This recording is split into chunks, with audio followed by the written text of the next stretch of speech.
Boy, oh boy, to the live audience. Thank you for waiting for us for the podcast. Just to go about your day as if we were right on time. A lot of technical difficulties before we started today's show. Yes, we planned to start right on time.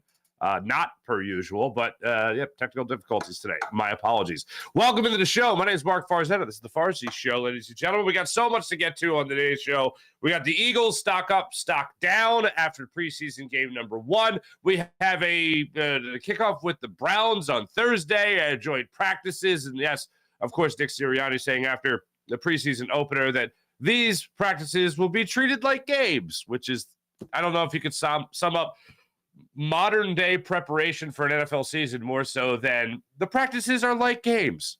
Interesting. So we'll get into that conversation. We'll talk about who really jumped out and who helped their stock and who really jumped down with their stock in preseason game number 1 against the Ravens. We'll also talk about James Harden, everyone's favorite conversation right now. When I saw the tweet from Woj, and we'll get to it, I just rolled my eyes because the Sixers, ladies and gentlemen, the Sixers have ended trade talks with James Harden. Prime Jordan available? Don't call. Gonna give us Giannis? Don't even bother. We have ended talks to trade James Harden. That's the 76ers. Sure you have. And the Phillies have a very disappointing weekend against the Minnesota Twins. The Twins, kind of above 500 baseball team. They are above 500 baseball team, and the Phillies just had no luck whatsoever. They did not create their own luck. They hit terribly is what happened. They hit terribly in this series against the Minnesota Twins, getting shut out yesterday, and then only getting 1 run across the plate. Oh, well, yeah, they didn't pitch too great either on the other side of it, even though yesterday was still better. So we got all that and more to get into in today's conversation. So welcome into the program. I am very, very excited after watching that preseason game. And I really do try not to let the Eagles preseason affect how I feel about the regular season. But let's call it what it is. They are having position battles right now. And looking at a couple of the position battles, there are certain players that went out there and really helped themselves and certain players that did not do themselves any favors. The number one guy that jumps out to me, and look, did we get what we wanted from Jalen Carter? Yes, we got that one play, and it was his first NFL snap. He beat his former teammate there at Georgia, and being able to get after the quarterback there and a club move to get on the inside to pass rush, and it was fantastic. It was great. We got the one move we needed from Jalen Carter to dine on that until we see him again. Hopefully on Thursday, he'll get a little bit more NFL experience. So that's fantastic. Did we see Nolan Smith get a quarterback rush? Did we see him get a quarterback hit? Yes, we did. And that, too, was fantastic. So we got a couple of plays there from the first-round picks. I got what I wanted. But overall, if there was one player in particular that I had to look at and say, oh, that guy is going to be a starter, that's not really in a starter's role right now. As a matter of fact, he's only getting third-team reps with this secondary. If I had to base it on just this one game, your starting safeties are going to be Reed Blankenship and Sidney Brown week 1 of the regular season. I will say I saw a lot from Justin Evans. I will say I saw a lot from Kayvon Wallace in this game, at least to justify that he was getting starters reps leading up to this preseason game, and certainly worth it. Love that he's getting an opportunity. I think he's going to make this club. And the Eagles, of course, will need depth. Every football team does. But after this, and of course, watching him in Illinois and seeing what he could do there, and then reading about all the things people say about his mentality, and then watching his interviews and trying to get a little bit more of a better sense for who this guy is, Sidney Brown is going to be a star in this town. We talk about it all the time. When you have a guy like Brandon Graham, a guy you can easily root for, a guy whose personality you love, and the guy who obviously gives you production on the field, that guy's a star in Philadelphia. Oh, he had that strip sack in the Super Bowl, which obviously helped things as well. But there are people that certainly love Brandon Graham before that. And people make the easy comparison with another pass rusher and a guy like Nolan Smith, the smile that he's got. Oh, he's just like Brandon Graham. But Sidney Brown approaches this game just like you would want any athlete in Philadelphia to approach it. The beloved players in Philadelphia have the same approach that Sidney Brown has. Sidney Brown has the same approach as those beloved players here in the city of Philadelphia, where nothing is taken for granted. That guy goes out there on Saturday against the Ravens, gets an opportunity to get some reps, leads the team in tackles, is flying around left and right. Talking to my friend John McMullen about it, he said Sidney Brown needed to slow down a little bit and kind of process everything before he would over-pursue. Oh, I just saw a guy looking around to see whoever he could hit. The shots that you saw during the game where running back coming out of the backfield and all of a sudden Sidney Brown just flies into the seat and makes a hit, that's what you need. I want to see that type of aggression. Chauncey Gardner-Johnson did a hell of a job last year as a free safety for this team, both at the line of scrimmage, both obviously in the secondary, picking off 6 passes this last season, leading the team despite missing, 5 games last year? That's pretty incredible. With this secondary, with these defensive backs set as they are right now, and then the depth that they're going to have, because that was another thing that jumped out. Just the Eagles have an embarrassment of riches at the quarterback position. But right now, if you just look at their safeties, I think Reed Blankenship and Sidney Brown are going to be teams are going to spend a lot of time looking at the Eagles' safety position, seeing how they can exploit them, and also trying to avoid what they're going to do well, which is get after guys, which is anybody that's coming in range of a safety, making a hit, coming in with a full head of steam, looking to make that hit. Oh, that's going to be something special this season. And I am looking forward to seeing what those guys can bring. If I can say there's one player in particular that I am hyped about after one preseason game, it's Sidney Brown above all else. It's Sidney Brown and then pretty much the rest of the field. There are guys that did some good things. And yes, I'm not saying that I'm pushing Nolan Smith aside. I'm not saying that Jalen Carter is nothing. I'm not saying that Sidney Brown is going to be the cream of the crop when it comes to this rookie class. But in terms of the guy that had a lot more room between where he was and his ceiling, he's the guy that is closest to that ceiling. Jalen Carter, I was expecting him to make a play. He made a play. Nolan Smith, I was expecting to see him be fast. I was expecting to see him get after the quarterback. I saw that. I even saw him on special teams. I didn't expect to see that, but I liked it.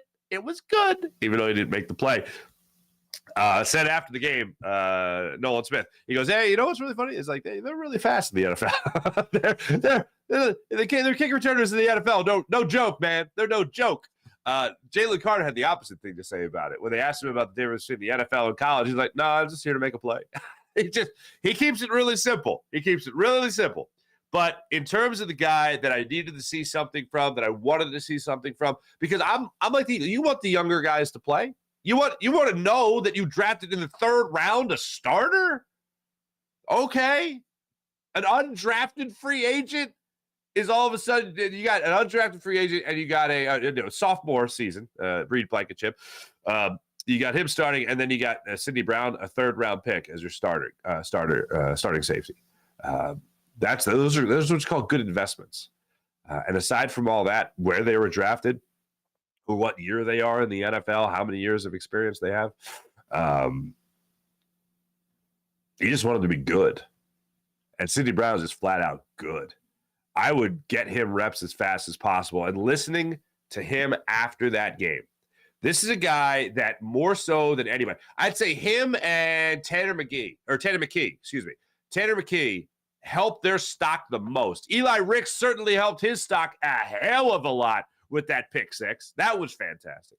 And I love that he was able to read the play from watching the first half. He just stood there on the sidelines, watched what the Ravens were doing throughout, saw that they were throwing to the boundary time and time again. He said, so when I get in this game and they throw to the boundary, I'm going to be right there to jump the route. And that's exactly what he did. So you saw that. They definitely helped their stock. But Sidney Brown, after helping his stock more than anybody helped theirs in this game, he comes out afterwards and talks about just making the team. He's in the locker room after the game. Actually, it looked like he was in the hallway. And they're asking him about, how he feels after the game. He's like, I'm just still got a lot of work to do. And he's saying all the right things. Right? He's been coached perfectly in PR, but he came in like this, man. And he comes out and he's like, I'm just trying to make the team. I want to be one of the 53, whatever I can do to help this team win. And I'm all excited. So then he gets asked about the competition flat out between Terrell Edmonds, Kayvon Wallace, and himself. And it was beautiful. It was exactly what you want to hear. You still got to work hard, still got to do all the right things, still a long road ahead. And he's got to make sure, this is what I loved, he's got to make sure that he is working up to the standard that the aforementioned names have already set. So when it comes to Kayvon Wallace, what he's already done so far in training camp, when it comes to Terrell Edmonds, what he's already done in the league, he's got to make sure that he is just at that standard. He might leave that standard in the dust. He keeps playing and throwing his weight around the way he did in preseason game number 1 against the Ravens. If there's one guy I absolutely loved watching this game, it was Sidney Brown. Time and time again, he was right there to make a play. I was blown away by his performance. As happy as you could be within context of the preseason, Sidney Brown's the guy that turned the most heads. As far as the guy that I did not expect to see play as well as he did, it was Tanner McKee. But look, Marcus Mariota is your backup quarterback. After this particular game, Tanner McKee, it's going to be so hard to not say McKee, but Tanner McKee out of Stanford, the rookie quarterback, 6th-round pick. He did a lot to close that gap in this game. Showed how well he could throw the football, showed how well he could command the offense, showed how well he could get the plays called and get guys at the line of scrimmage. Back shoulder throws. Him and Tyreek Cleveland were making plays left and right in this game. Those back shoulder throws were a thing of beauty. Marcus Mariota made a back shoulder throw as well. And that was fantastic as well. But watching these guys go out there and play the way they did, most notably Sidney Brown and Tanner McKee, those were the guys that I thought jumped off the field the most. Eli Ricks, of course, with his pick 6. I mentioned your first-round picks. That was great. Tyler Steen kind of had an up-and-down game at left tackle. I was surprised to see him start out at left tackle. Two of the most surprising things in this game were seeing Jordan Davis start out as a D end instead of a D tackle. Okay. And then also seeing Tyler Steen as your starting left tackle. That I found to be interesting. Now, he did move in to play guard a little bit, but to have him start out that way, I guess that was just the Eagles' way of saying, look, Cam Jurgens isn't playing in this game. We're not just going to put you in there at the guard spot. What we're going to do is we're going to have you be in your natural habitat. In your first NFL experience, albeit preseason, we're going to have you in your natural habitat of the left tackle spot. That way you get used to at least seeing the speed of the game, getting a feel for it, and then we'll move you inside the phone booth maybe a little bit later in the game, which they did, to see how you can do at the guard spot. So they got his feet wet at the left tackle spot, and then they moved him to the interior for a little bit as well. So I thought he had an up and down game for the left tackle spot, and that's supposed to be his more comfortable position, being that that's the only position he's played. Well, not left tackle exactly, but tackle, right or left. But seeing him go out there and play the way he did, I would say it was up and down. It didn't make me go, oh, this guy's got nothing, and it didn't make me go, this guy's a savior. All right, so I would say it was an up and down performance. But Marcus Mariota, again, I don't think is going to be knocked down to the third string or anything like that. But I don't believe he really did anything to help his stock in this game. If you had to pick out one quarterback that helped himself the most, it was definitely Tanner McKee. After that, Ian Book, probably going to be looking for a job. Probably going to be looking for a job in the not-too-distant future here. He did not have a good showing in preseason game numero uno. Another player, and I was hating on him. I didn't get it. People tell me about this freak athlete, Ben Von Sumeren. You saw it. You definitely saw it. Second in the team in tackles in that game, second only to Sidney Brown. Guy that got out there in the linebacker position and was just looking to get after people. And look, for a guy that is always described as just raw talent, you certainly saw that raw talent. You certainly saw that raw athleticism. And the guy just had a nose for the football. And I did not expect to see that. You're talking about a former running back, fullback, converting to linebacker in college, going from Michigan to Michigan State.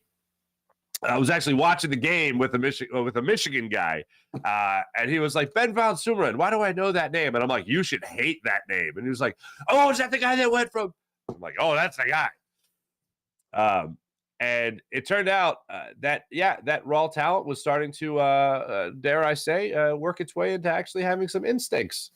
Go figure. I wasn't expecting instincts from Ben Van Sumeren. And sure enough, there he was. Very good to see that. Just look, rooting for the guy to make the team, rooting for the guy to at least make the practice squad, of course. You want to see it work out. And I was surprised. I said, you know what? I don't see it. Before training camp started, he was one of the names that I mentioned, and I was just like, this is one of the guys I'm really going to be watching, especially when the preseason game starts. And I said, you know what? I don't see it. People talking about raw talent when it comes to Ben Van Sumeren. All right, let me see it. at preseason game number 1, I thought you got a chance to see it. Christian Ellis is a guy that a lot of people are looking at when it comes to potentially being a starter, him and Nicholas Morrow battling it out. I find it interesting that he could, definitely get some reps there. The battle between him and Nicholas Morrow for the outside linebacker spot, I think is going to be interesting throughout this preseason. I thought Morrow played well. I thought Christian Ellis played well. He had one big play, and I know it wasn't terrible because he could have gone for the big play. I think he did go for the big play. It was in the first quarter where he got, I forget who was running the ball for the Ravens, but it was a run to the outside. Christian Ellis came around, could have made a big play for a tackle for loss. Worst case scenario, basically he could afford to be aggressive and miss because even with his mistake, it benefits the team because it turns the running back inside the interior line. That's just common football knowledge. But he did that. I would have loved to have seen him make that play. I would have loved to have seen him make that tackle for loss and have that like big explosion play, that big play. But instead, he settled for what was a safe play, turning the guy back inside to make sure that the rest of the team could get after him, and they did. So I thought he helped himself in that one. Nicholas Morrow, look, I think it's a lot closer now. I'll put it like this: at the safety position, than it is than the linebacking position got where anyone pulled ahead. I don't think anyone really pulled ahead as the linebackers for the Philadelphia Eagles in this one. I think Nakobe Dean, yes, I'd like to see Nakobe Dean be able to go out there and play, and hopefully you'll see that Thursday against the Browns. Hopefully the Eagles give him an opportunity to get out there with his new defensive coordinator and be the maestro of the defense. But I'm not sure he's going to get that opportunity if they've got to go hard and practice all week, and then they're going to play in a game on Thursday. So they kept him out of this game, I'm sure, as a precaution, just like they did with Quez Watkins or the hamstring injury. So that's why he wasn't up in this game. Neither was Britton Covey. So very interesting looking at this game from a position battle standpoint. But all in all, the guy that without question helped himself the most was Sidney Brown. And that was great to see. Want to see the rookie get out there and make some plays just like that, just as a rookie. Let's get over here, ladies and gentlemen, to our beloved 76ers. This ain't good. This ain't good. You see this tweet that came out over the weekend from Adrian Wojnarowski. The Sixers ended trade talks on guard James Harden and planned to bring him back to training camp to start this season. The Sixers had periodic offseason conversations with the Clippers, Harden's desired destination, but no traction on a deal materialized.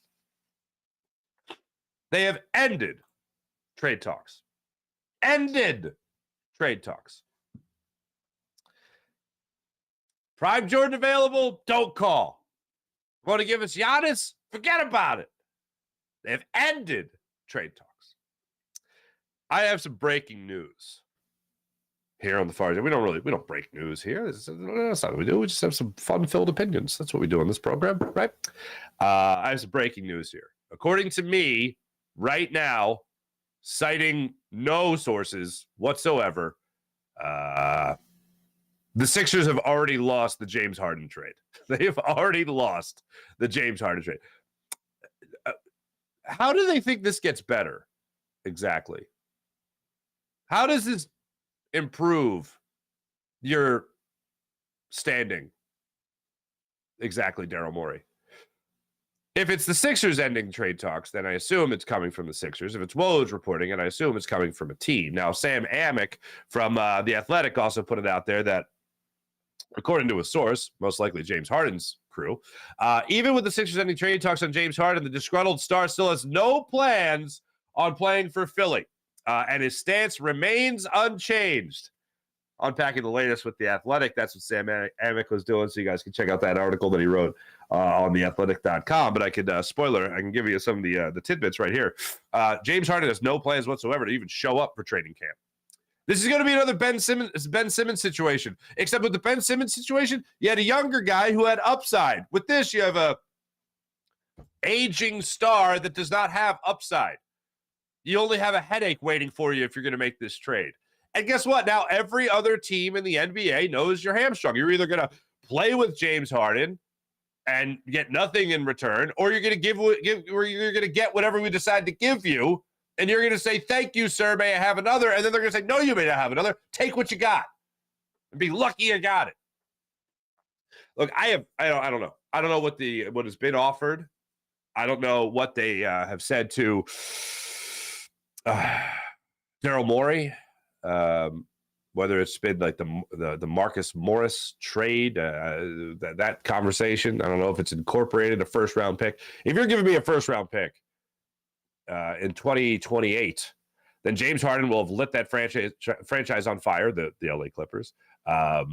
You will have had Kawhi Leonard probably out, Paul George probably done.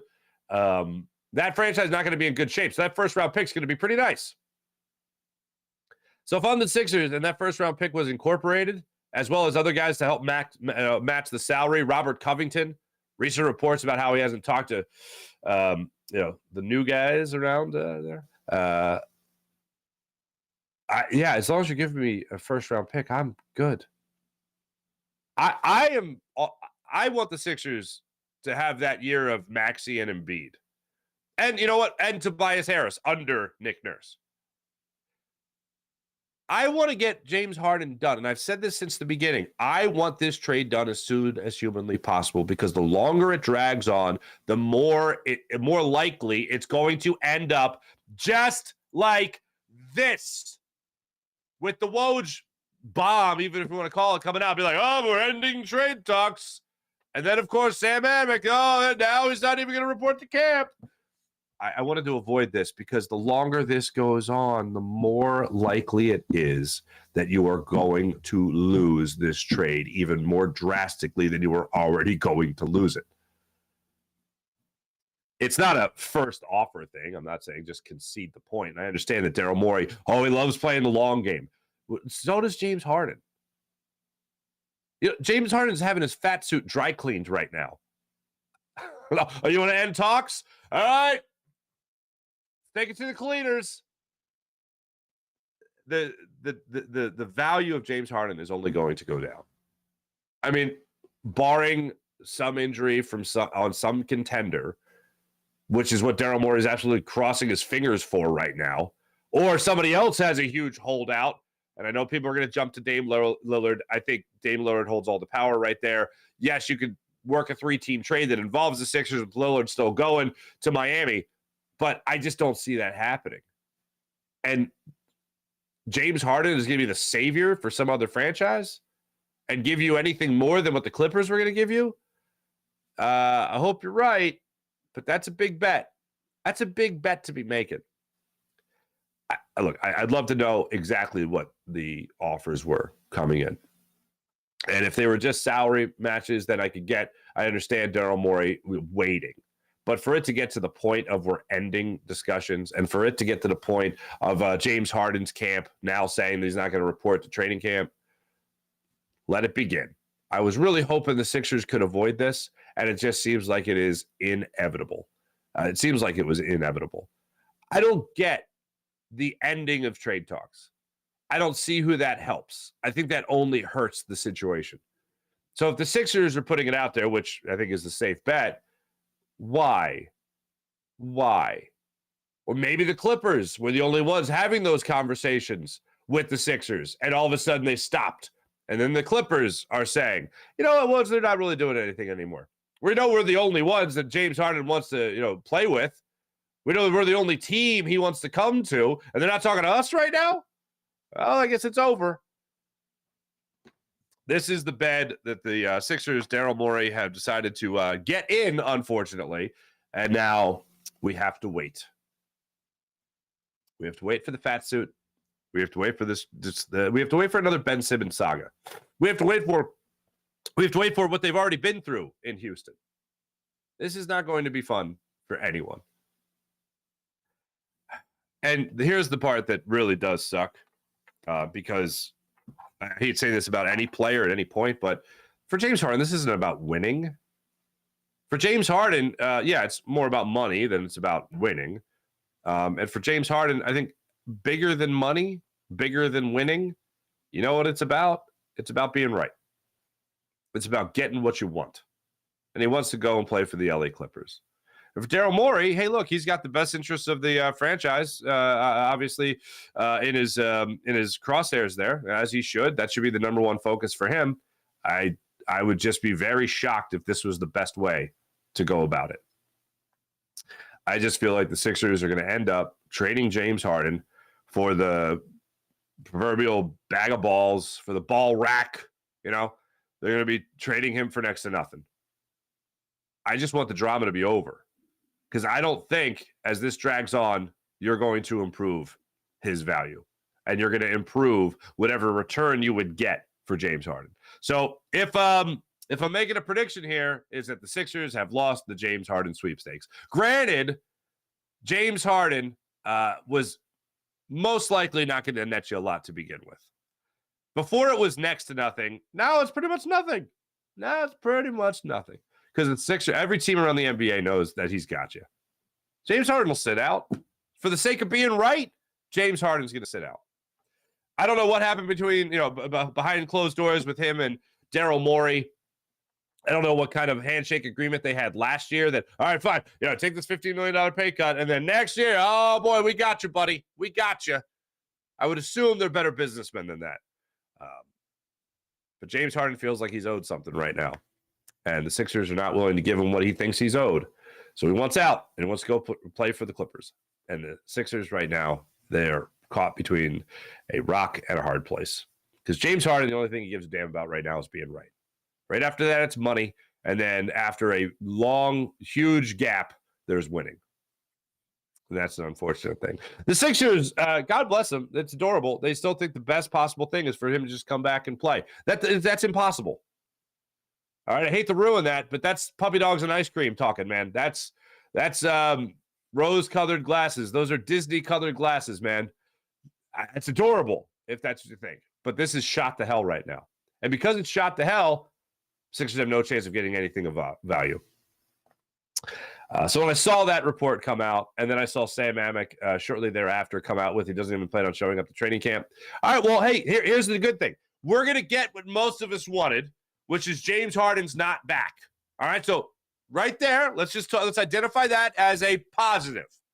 If you were like me, and I think most of you were, and you just wanted to see Joel Embiid and the Tyrese Maxey, run the show more or less, you got that. We're going to get that. That's exciting. As opposed to the Sixers getting bent over in a trade, I don't like that, but it's kind of, again, the inevitable. But hey, at least we're going to get to see Tyrese Maxey flourish, right? We're going to see what Tyrese Maxey can do as the number 2 guy, as opposed to the number 3 guy, to James Harden and Joel Embiid. Not that order, to Joel Embiid and James Harden, but he's going to be the number 2 guy. He's going to be Joel Embiid and Tyrese Maxey, and then Tobias Harris, Patrick Beverley. That'd be nice. It'd be nice. So I tell you all that to tell you this: Sixers are screwed. As far as the trade itself, Sixers are screwed. As far as the Sixers making the playoffs next year, they're going to make the playoffs. That's going to happen. And you know what? The best case scenario is Tyrese Maxey is an all-star. You don't miss James Harden even a little bit. It was a fun weekend. Didn't we have fun this weekend? We had fun this weekend. Didn't we have fun this weekend? It's not fun this weekend? Looking at the wild card standings in baseball. And yes, the Phillies are still a game and a half up on the San Francisco Giants, who won yesterday. Patrick Bailey, I think it was, hit the 2-run home run in the 10th inning for the Giants to help them get a win. But Phillies are still 3 games in a wild card spot. They're a game and a half up on the Giants, who are a game and a half up on everybody else. The Marlins occupy the 3rd wild card spot right now. Chicago Cubs and the Cincinnati Reds are a half game out. Arizona Diamondbacks 2.5 out, and the San Diego Padres are 5.5 games out. Yesterday sucked. Saturday, Eagles preseason game. Now, I had planned for you wonderful people to do the Phillies game was supposed to start at 6:05. I knew they were doing a ceremony, so I thought it'd start at 6:30. I was like, I'll get a 20-minute Phillies post-game show in on Jacob Media. It didn't happen, unfortunately. That sucked. I wanted to do the post-game show with the Phillies, and then I wanted to jump over and do the Eagles post-game show right away. wasn't meant to be, unfortunately. So I couldn't do the Phillies post-game show as we Jake and Mita decided they wanted to do a Eagles post-game show. So me, Bill Colarulo, John McMullen, Derek Gunn, we jumped on and we did a post-game show. I felt bad of not doing the post-game show because I was like, it makes it look like we don't care about the Phillies. But I do. We all care about the Phillies. But then I realized Jake Cave was in center field, and I was like, do the Phillies care about the Phillies right now in this series? Because it doesn't look like it. Now, Jake Cave actually hit the baseball, unlike some guys this weekend, so I'm not going to pile on him. But all of a sudden, he's in center field. I didn't like it, but whatever. That was Saturday night. Taijuan Walker did not have his best stuff Saturday night, and he still gave the chance Phillies to win, only allowing 3 runs. Junior Marte giving up a bomb to Joey Gallo of a 3-run home run. That didn't help things either. Gregory Soto getting hit around. That didn't really help things either. It was a bad Saturday night for the Phillies. So Sunday comes around, yesterday comes around, and I'm thinking, you know what, they'll bounce back in. They're not going to lose 2 or 3 to the Twins. I know they're not on the same level as like the Pirates, for instance, right? But that's the last time the Phillies won. The Phillies lost a series was 2 or 3 to the hapless Pirates. So the Twins are at least a team a couple of games over 500 there. They're going to give the Phillies a little bit of a run for their money. And you know what? They can't continue to play at this incredible high that they've been playing at, for the last, a couple of weeks of the season here. Beating the Marlins, taking care of business there the way they did. That was fantastic. And then take care of business against the Royals, right? They're doing themselves a fine job. 3 out of 4 against the Nationals. And then the series with the Twins comes up. And I'm like, this Sunday, they're not going to lose 2 or 3. They're going to win, and they're going to win this series. They're going to make it 4 straight series wins. That's what the Phillies are going to do. Bats went silent. 0 for 14 with runners in scoring position in games 2 and 3 against the Twins. That's a big problem. Don't need the Phillies going back to that being terrible with runners in scoring position type thing. That's a bit of a negative. I can't say I like that. Nick Castellanos' hit streak came to an end, unfortunately. He's still red hot. That's great. Got robbed on a play. That was a great play to third base, I think it was. Earlier in the ball game yesterday. Trey Turner continues to hit. He extended his hitting streak to 10 games, which is great. But this ball club in this series going 0 for 14 with runners in scoring position. Alec Boehm getting called out on strikes in the 7th inning was ridiculous. The Phillies didn't win this series. Okay, let me just say this. The Phillies didn't win this series because they didn't hit. That's on the Phillies. I'm fully acknowledging that. You're going to go through ebbs and flows during a season that are frustrating. The last 2 games have certainly been not great. All right? 1 run in the last 2 games is obviously not the Phillies standard. Leaving 8 men on base yesterday, 9 base on yesterday, that also not good. That's the reason they lost. Also bad pitching on Saturday. So now that I've acknowledged that, let me be abundantly clear. I want robo umpires now. And I want them calling balls and strikes as soon as humanly possible. Because that strike 3 call on the 3-2 count, inside fastball, that was headed right for the hip of Alec Boehm that he shuffled his way out of and got called out on strikes with that 3-4 inches off the plate was ridiculous. Alec Boehm, you never see fly off the handle like that. Spiking the bat the way he did, get thrown out of the game. Look, I'll be fair. Bryce Harper getting called out on strikes in the next inning, that 8th inning. I get it. That was a close pitch. If that pitch right there was too close to take. That pitch was too close to take. The inside fastball to Alec Boehm, to have the gall to call that a strike was an abomination. Harper, hey, you got to foul that away, man. Too close. He didn't get thrown out of the game. I know a lot of people like talking about human error and how much, human error is part of the game. I like the human error. We can yell and argue about balls and strikes. Why? I'd rather watch somebody do their job and do it well. And by do it well, I mean like a guy throw a strike and the guy is properly called out on strikes. Or, the hitter takes a ball and, he walks with the bases loaded, and all of a sudden, instead of a 2-0 game, it's a 2-1 game. And then Bryce Harper comes to the plate with the bases loaded. I'd rather see that than, hey, human error. Oh, that was fun. I'm so glad human error is part of the game. Aren't we having fun? This is great. That's my fan voice, by the way. Anyway, that pissed me off. That absolutely pissed me off. I did not like that. I did not like that even a little bit.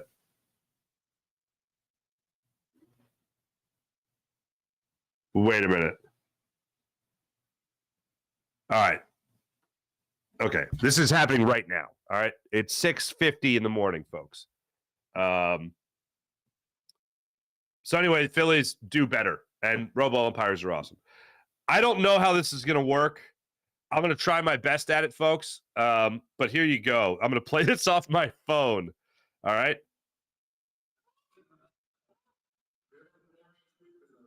Okay. All right. This is okay. So let me set this up. So Shams Charania putting this out. James Harden.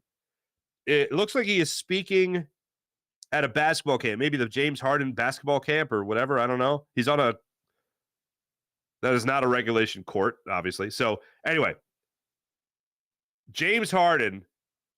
Let's see if we can make this out here.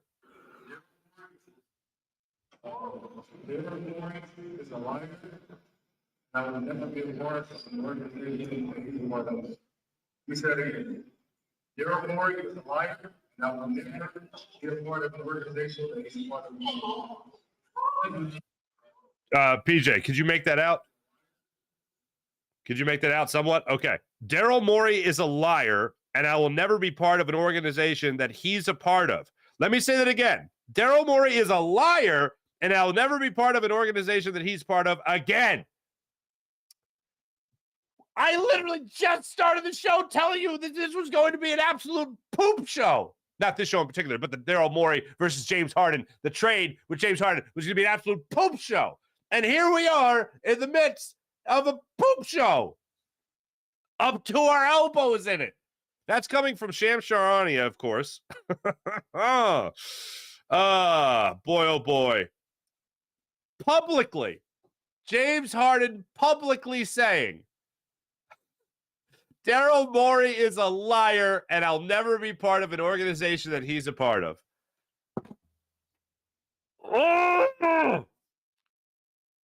As I reported earlier in the show, citing no sources, the Sixers have lost the trade with James Harden. Whatever happens next, the Sixers are getting squat. They were getting next to squat. Now they're getting squat. Absolutely horrific the way this is going to be handled. Absolutely the way it is being handled. Horrific. And guess what? James Harden, now he's in his comfort zone. James Harden now is most comfortable when he's making other people uncomfortable. And did he give us a heads up that that's what he was going to be doing? Yeah, that's exactly what he did. A couple of weeks ago when he put it out there on social media, been comfortable for so long, now it's time to be uncomfortable. Well, he's making things extremely uncomfortable right now for the 76ers. You know what I'm so grateful right now? I'm so grateful. I'm so grateful for this, that the Eagles are in preseason. And I am so unbelievably grateful that the Phillies are leading the wild card. Now, look, they had a terrible series. They had an awful series, okay? But they didn't get swept, so I guess that's a positive. But they're 3 games in a playoff spot right now, so that's good. That's good.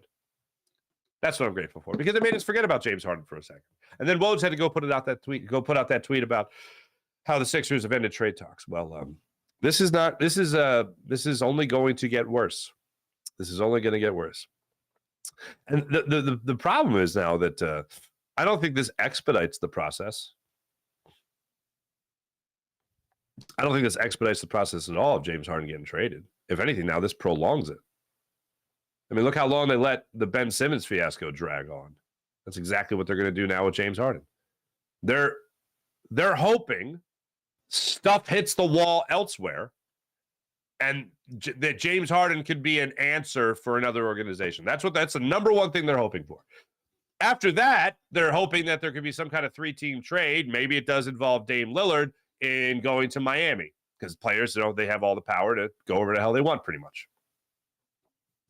The fact that he called Daryl Morey a liar, flat out a liar, and repeated it only makes me go back to the conversation I had talked about earlier in the show, which is Daryl Morey and James Harden sitting in a room with their representatives, whatever, James Harden's representative, whatever, and saying, all right, $15 million, take a $15 million pay cut, come back, help us win now, and then we'll reward you later.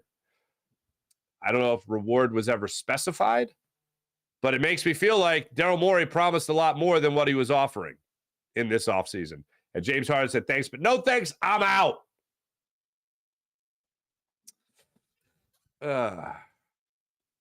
This is what you got when you traded for James Harden. We all knew that this is what it could come down to. We all knew this is how it could end. We hoped he would be the right star to play next to Joel Embiid to help get this team to the next level and get out of the second round and get to the conference finals and win a championship. But we all knew this was the other end of it, where it ends terribly, where you never made it out of the second round.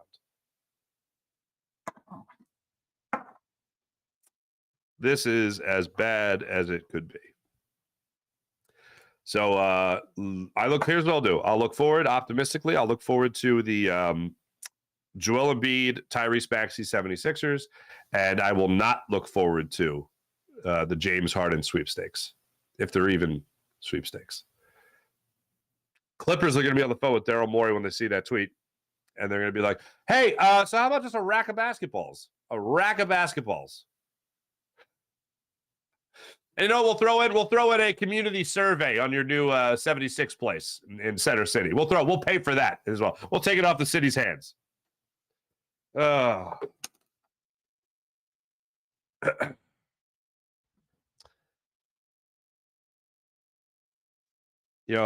do have a soft spot in my heart for 76ers fans, pretty much above all other fans. I really do. And the reason is because Sixers fans invested the process. Now, look, love or hate the process, it happened, okay?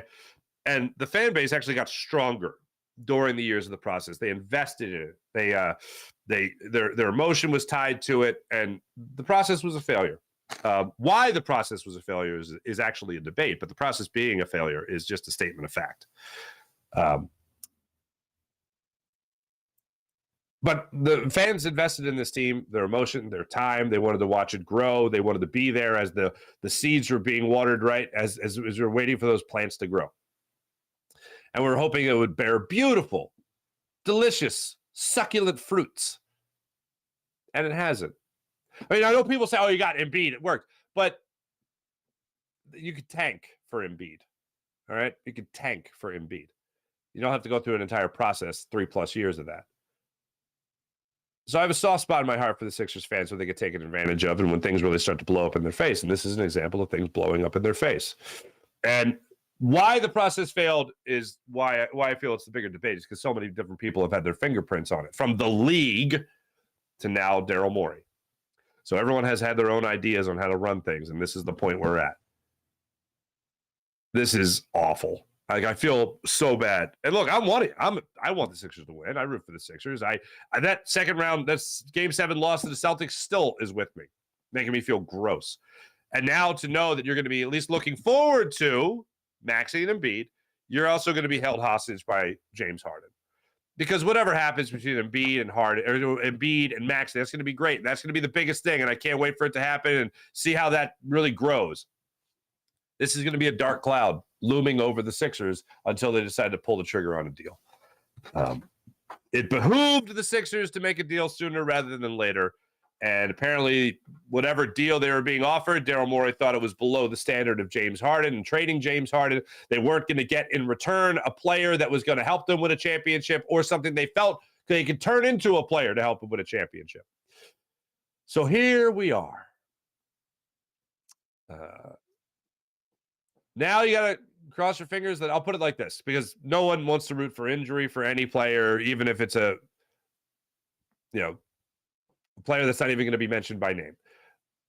I hope something goes drastically wrong with some other organization.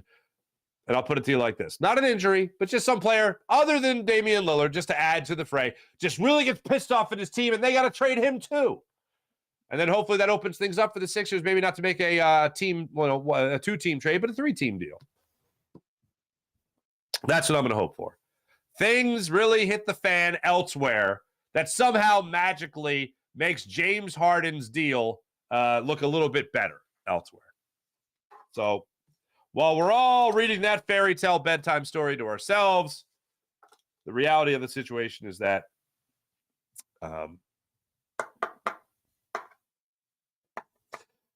it's going to be Embiid and Maxey, which ultimately is what I wanted anyway. But I just didn't want it like this. Now we got to go through the it's like that what's that movie? The Campaign. Welcome to the bleeping show. That's where we're at right now. So yeah, breaking news. The Sixers have already lost the James Harden trade, and they haven't even traded him yet. So that's fun. Wow. I'm glad I have Shams on my what do you call it? Glad I have Shams on my notifications list there. So good times. Good times. Let's get to the chat check. See how you guys are doing on this fine morning. Let's see what you guys got going on today. Where am I at? Jacob Media. Here we are. Let me make sure I got both up here. I do not have both up here. What a scallywag I am. Farzy Show and Jacob. Let's get I'll go to Jacob first. What's going on, Jacob? Sean Kilrain. These umps know how to call a strike or what's a ball. Very true. Not horrendous. Robo umps may soon be coming to home plate near you. Agree or disagree? Agree. Absolutely. Dev. Good morning, Dev. Carter looked good. Eli Ricks looked good. Eli Ricks looked awesome. I didn't know they called him Pick Six Ricks in college. That's cool. Brown was a heat-seeking missile. Dev, he absolutely was. I look, if you haven't done it yet, look, we watched the game. We were very impressed with him. If you haven't seen Sidney Brown speak yet, go to Eagles.com, go to PhiladelphiaEagles.com, go to their player interviews. I think Marcus Mariota is the first name. I think he's the second to last interview, but he's towards the end, and you'll see him. And go fast forward. It's like 35 minutes of interviews, and like he's towards the end. I want to say like minute 28. I don't know. And just watch him speak. He's like a breath of fresh air. He's awesome. And then Nolan Smith also talks. Nolan Smith, I just like want to give a hug to. Like Nolan Smith is like, I know my mom was out there in the audience today. She was out there in the stands. She was screaming, "Get closer, get closer," meaning to the quarterback. And he said, I love this. He goes, "My mom is my why. My mom is my why." I love that. Steve never played anything but left tackle. I could have sworn he played right tackle too. All right. Sean Gillespie, Sixers just need to sell Harden wine pops and split the profits. That's not a bad idea. Sean Gillespie, Harden wine-flavored ice cream. The whole trust the process was trash. Don't blame Harden. I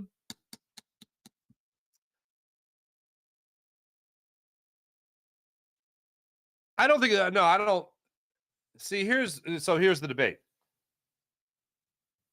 I wasn't a Hinkie. Let's put it like this. I know people will say I'm splitting hairs here, but I was never a Hinkieite. Like, I didn't think that Sam Hinkie should be given like 10 years to try to build a winner, right?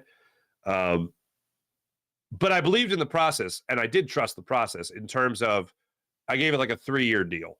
All right. I looked at it like that.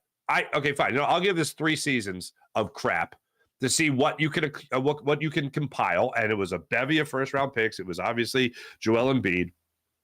And then you took all those chips and you handed them to different people. And they just all did what they thought they should do and didn't have one focused plan. At least Hinkie had one focused plan. So that wasted it. That's why it was a failure. I don't know what Hinkie would have done if he would have stayed here. Hell, I don't even know if Hinkie would have traded Embiid at some point for like 5 second-round picks. No. But I don't know. The way the process was handled is a bigger disgrace than the quote-unquote at least first 3 years of the process. That, to me, is what is unforgivable. And unless somehow the Sixers are going to rattle off like 3 championships in a row, then, yeah, the process was a complete and utter failure. So for me, yes, it was a failure, but why it was a failure, I think, is the bigger debate. I did trust the process. I got tired of the mediocrity. I got tired of Andre Iguodala was your all-star, right? Like, no thanks. So it was time to move on and actually blow it up, to, see what would rise from the ashes. And that has been wildly underwhelming, what has risen from the ashes. But then to now look at it as the guy that was supposed to be the final piece, James Harden, is obviously not that guy. And now the Sixers are not going to get good value. They weren't going to get good value because now the Sixers are going to get terrible value. The Sixers were originally going to get not good value. Now the Sixers are going to get atrocious value. Freaking terrible. What's going on here? A Farzy Show channel. What's going on? Sean Gillespie, hello. Sean Kelrain. You guys are all. You guys are great. Sean Bradley tearing his Achilles. Felt bad for that guy. Absolutely. I see Von Sumer, a.k.a. Van Wilder, making the team. Sixers are a dumpster fire, says Just a Teep. Only hope is they sell the team. Owner stake. FO stinks. Ian Book is as good as done, says Sean Kilrain. I don't disagree with that.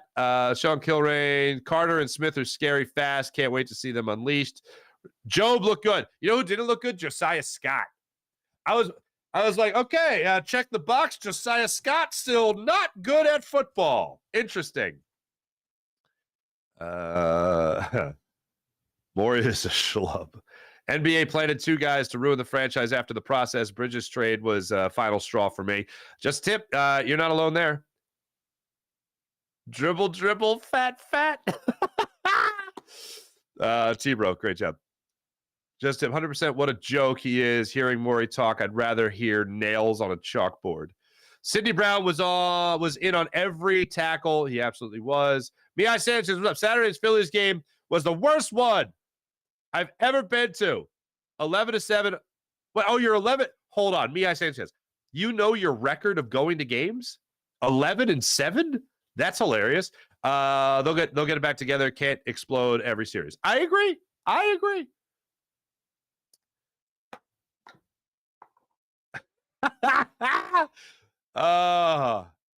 T-Bro, Farzy, my son Vinny is repeating poop show in the back seat currently now. You're welcome. Vinny, good morning to you, bud. Have fun at camp or wherever you're on your way to. I don't know. The NBA is the lads laughing at the Sixers. They deserve it. Just tip. Yeah, you're kidding. Morey made an offer he couldn't do. Welcome to the poop show. Oh, it's the poop show. Boy, we got a poop show on our hands, ladies and gentlemen. Thanks, everybody in the chat. You guys are wonderful as per usual. Thanks. You guys are fantastic. Phillies are back at it tomorrow. They'll start at 7:07 against the Blue Jays in Toronto. 2-game series up there. That's the show, everybody. Have a great rest of your day. My name is Mark Farzetta. We'll be back with you guys tomorrow morning. Have a wonderful rest of your day, everybody. Thanks so much. Jim, Hyde and Produce program did a wonderful job. Yeah. Enjoy the poop show. See you guys tomorrow. Bye.